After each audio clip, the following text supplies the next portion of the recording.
अस्सलामुअलैकुम viewers, welcome back to my YouTube channel daily tips with Asma. आज के इस वीडियो में हम आपको बताएंगे अब्दुल जब्बार नाम के बारे में अनोखी और दिलचस्प मालूमात। अब्दुल जब्बार नाम का शुमार लड़कों के नामों में होता है। अब्दुल जब्बार एक इस्लामी नाम है। अब्दुल जब्बार नाम की इब्तदाई तारीख़ अरबी ज़बान से निकलती है।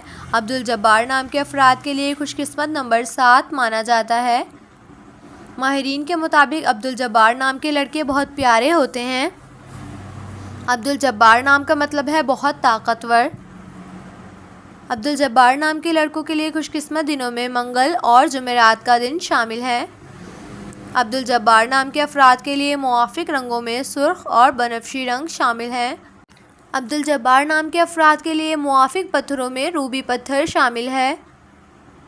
खुशकिस्मती वाली धातों में हिंसों के हिसाब से तांबा और लोहा शामिल है।